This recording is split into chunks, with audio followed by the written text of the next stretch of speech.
A new spate of layoffs has begun. Whether we look at the tech companies or non-tech companies, layoffs are going up. And the reason being given is that AI is taking all our jobs away. How true is this?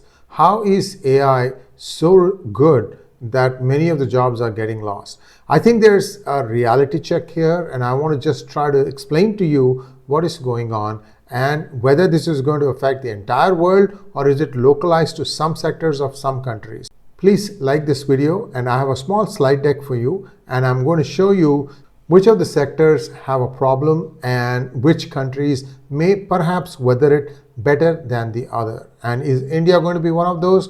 We'll find out. Here we go. Layoffs and tariff wars. Is the world headed towards a recession spiral?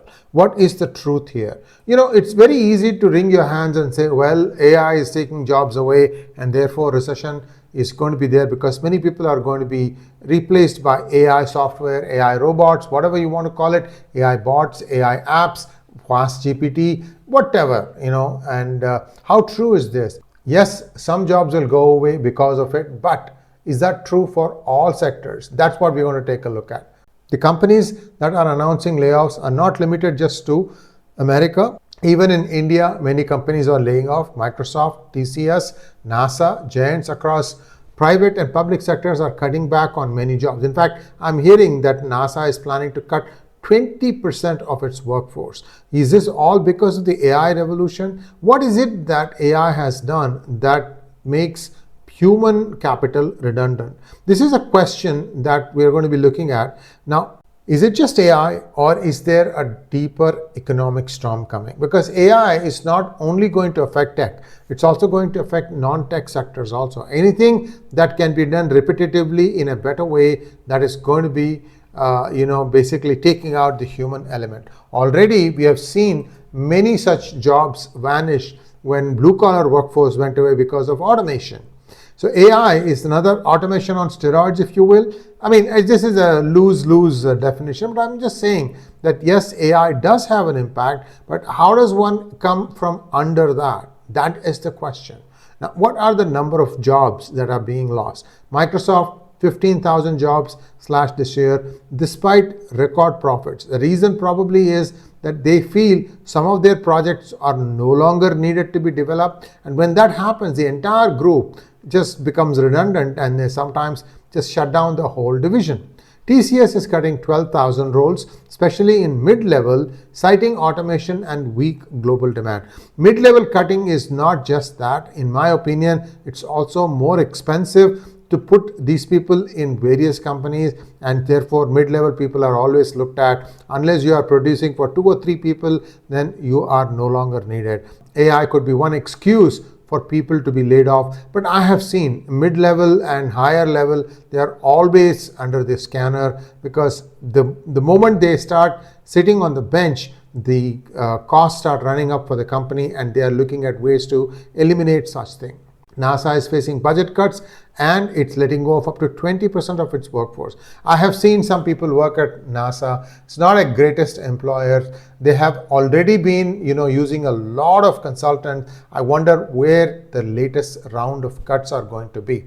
This is not just isolated to these 3 companies. Many other companies are also shedding jobs. This is, in fintech, in startups, e-commerce, and even government jobs. For example, the Trump administration is really cutting back Department of Education and USAID and many other departments which it felt was not needed anymore. The challenge when defense labs or rocket scientists get pink slips, it's about national recalibration. These are people who have been making a lot of money, and when you make a lot of money, the expenses come with it, and people are now wondering, how do I adjust to a newer reality? This is always a challenge, and it takes a few months, sometimes even a year, before you realize that you can no longer live a life that we are used to living before you got laid off. Because in a recessionary climate, getting re-employed is very difficult. Even if you go into business for yourself, it still takes time to find out which is the sector that has traction and then sell yourself there successfully. So it takes time, is all I'm trying to say. Is it the tariffs that is causing all this? That is our big question. Not AI, but tariffs. Are tariffs the main reason why this is happening? Because one could make a counter argument saying that if US is imposing tariffs on other countries, things that used to be manufactured in other countries can now be manufactured in the United States itself. Therefore, it should create new jobs. Yes, in theory, yes, but in practice, what happens? Well, many a time, the companies that are being tariffed because they are located outside of the United States find ways and means to become more efficient and to adjust or eat the loss in profit by becoming more efficient. For example, I'm hearing that China has really got their robotics based manufacturing in a big way, and that it might be able to absorb much of the tariffs that US is levying on it and still be competitive. Well, we have to wait and see whether it happens or not. Plus, you have to also look at the reality for United States. Can United States build an iPhone in United States? No, but it can build a server, an Apple server in the United States. Unfortunately, it's probably 10 iPhones for every server, so it doesn't make sense in terms of numbers. It's not very favorable. But be that as it may, Apple can find other things to manufacture and on the high end, and sure, it has a name brand and people might buy that too. Now, the bilateral trade deals are being forced upon many countries, and many are signing up, but the big enchiladas, India and China, are still not blinking. They are holding out. What is going on then? Where are the challenges there? Like, even as we speak, talks with China are taking place in, I think, Stockholm, Sweden, and with India, they were saying that the deal is imminent, yet nothing has happened yet. And I know from inside sources that there are some sticking points that US doesn't want to yield and that India doesn't want to budge. So you have something like an impasse. Maybe they'll have a limited deal to start with and then maybe expand it in a few months. I don't know. This is something that is still being played very close to their chest, individual chest, and I would not be surprised if they say, okay, these things are still work in progress, but for the rest of it, we have a free trade deal. So let's wait and see. China is at this point of time fighting back through rare earths and the BRI. They did an interim thing where they said that they will supply rare earths to United States, but China doesn't want to supply rare earths to India, where it sees India as a competitor. ASEAN is diversifying away from US dependencies, but the challenge for all these countries is if they are net exporters, then they have to find a place that they can sell their products into. Whereas India can consume much of what it produces. So that's where India becomes a little bit more stronger, but let's wait and take a look at all the other things, other factors that might cause some headwinds to India also. Now, what happens if tariffs don't work? If people say, look, we are not going to do this thing, go do whatever you want, then there will be shortages and some other country will need to step up and fill those shortages. It's possible, it just takes a long time. But what is the net effect of tariffs? US can say today that they have an additional $200 billion in revenue because of tariffs, but this eventually ends up shrinking trade because somebody becomes unviable, that country no longer ships that product. Then what happened? The product needs to be sourced from somewhere else. And companies which are used to getting the product will have to reopen all their mechanisms to purchasing, and that takes time and could be even more expensive at the end of the day. So what do you do in such situations? So that's one problem. Also, if you lay off, for example, purchasing department, then you don't have personnel that can handle all these complex issues. So what do you do in that case? Are you going to leave it to AI to make the decision? Can an AI differentiate between metric units and FPS system? What if it orders millions of the wrong kind of system? All that will be useless. I'm just oversimplifying this, of course. There will be checks and balances. AI wouldn't be allowed to do that. But I'm just trying to tell you that there are many things that can go wrong if you try to make things happen with artificial intelligence. So when tariffs are booming for some countries, that could have a demand side collapse. Because tariff, if the rates are being passed on to the customer, so far I have not seen much of that passing on of cost to the consumer in the United States, but I have to always preface this with saying that let's wait and see. It could be happening because so far the tariff date has been extended by the US, so the real tariffs are still not kicking in except in the case of some companies. Now, what happens when companies don't hire because there is a demand collapse? Then what happens is trade falls down and they don't need employees, and that could lead to a recession vortex where this thing feeds on itself and more jobs will be shed. The banks such as World Bank, IMF and JP Morgan are warning that there is a 30 to 40% chance of recession by mid-2026. Slower hiring, weaker economic spending and soft capital investment. And AI may make companies leaner, but it can't grow economies on their own. So the illusion of strength that the United States is seeing today may be short-lived. Markets are still showing profits. The Dow is reaching new highs every other day, but beneath the surface, credit is tightening, startups are folding, and jobs are vanishing. This is not a healthy correction. It's the mask before the crash. Somebody is trying to mask the problem, and we have to wait and see what happens. So what are the scenarios here? So there are two scenarios. Scenario one, tariffs succeed, nations buckle, supply chains move, US booms in the short term. Not long term, but in the short term. But more realistically, scenario two is what is going to happen. Tariffs fail because China will find another way to somehow produce products in China and pass it off as being produced in some other country.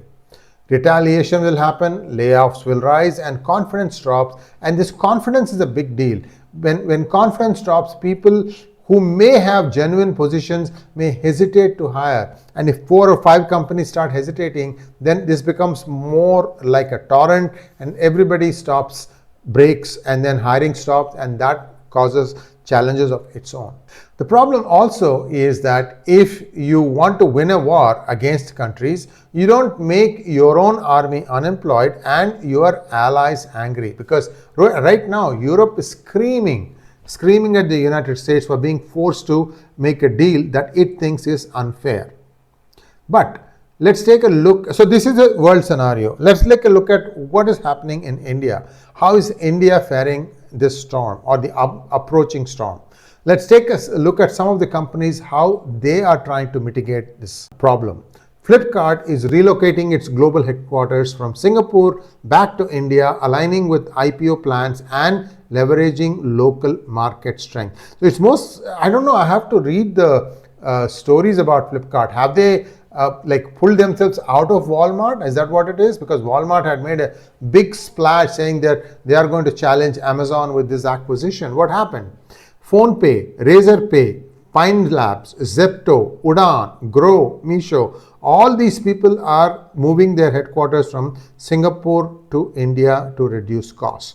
Now, some of the bigger US-based companies, probably Fortune 500, Google, IBM, SAP, Deutsche Bank, UBS, Heineken, ArcelorMittal, all these are now shifting their global technology centers from Eastern Europe to India, reflecting cost, talent, and strategic advantage. But can India fill in the shoes?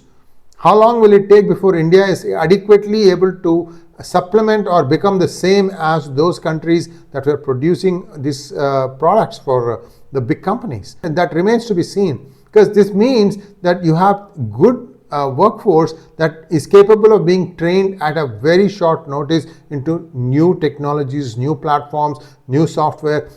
Software is changing so fast, you wouldn't believe it. Now Python is obsolete. I'm hearing a new paradigm that's coming in because Python is an interpreter and not as fast as this new technology, which is supposed to be a compiler-based testing tool software. So I'm just giving you an example. Many of you may be working on these things. You can, by way of comments, tell me what are the new things coming down the pipeline. Now, India may be safer from the storm because of some of the products such as Apple's iPhone being manufactured, still that's being ramped up. It's not at a saturation point, it is still growing. Maybe China will have more stomachache because of that. But if you look at other things such as the energy producers, Chevron, ExxonMobil, Shell, BP, Total Energies, all of them are beginning to move their jobs to India. For example, Chevron plans to add 600 new jobs in India. Not only that, even companies like the London Stock Exchange has expanded its technological department in Hyderabad. Recruitment has been increasing there, surpassing the hires in UK, US and Poland combined. Again, you have to, this is not a one-for-one hire, viewers.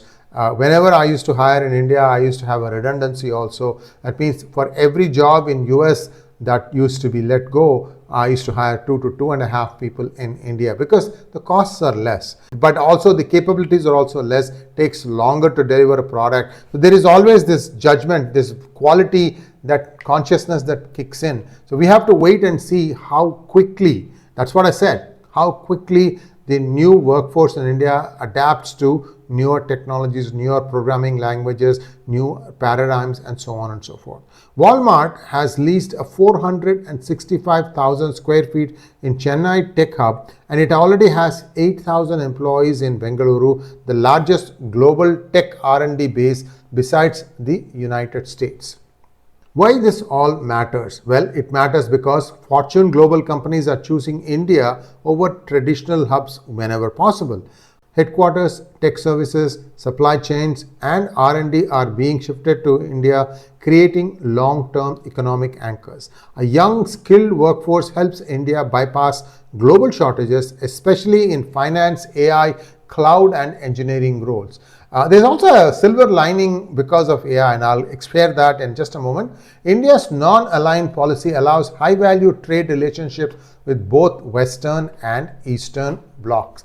Silver lining is they're saying that once AI sets or takes root in the Western countries, you may be able to give UBI, Universal Basic Income, to many people, and they may just not have to work at all, because the productivity gains from AI would take care of the other expense, which would be the minimum universal basic income that they may have to provide to its non-working but work-able workforce that might be sitting at home. Well, this is something that has to be seen. I kind of doubt that, because the inflation is something that you are not factoring in. UBI will never be able to keep up with inflation. And inflation can go up for various reasons, tariffs being one of the biggest ones. If there is a Middle East conflict, well, the basic ingredient and energy goes up. That means the direct costs go up at the pump, and the indirect costs, like for example, wheat, rice, sugar, anything that has to be transported from place A to place B, that will go up. So these are all different things that can create a hole in your wallet, and a better enabled or better AI enabled country, would that really mean that you would never have to go to work again? That's a question that will have to be answered maybe 5 to 10 years from now. Thanks for watching. Please like, share and subscribe to our channel. Don't forget to click on the bell button for notifications. Namaskar.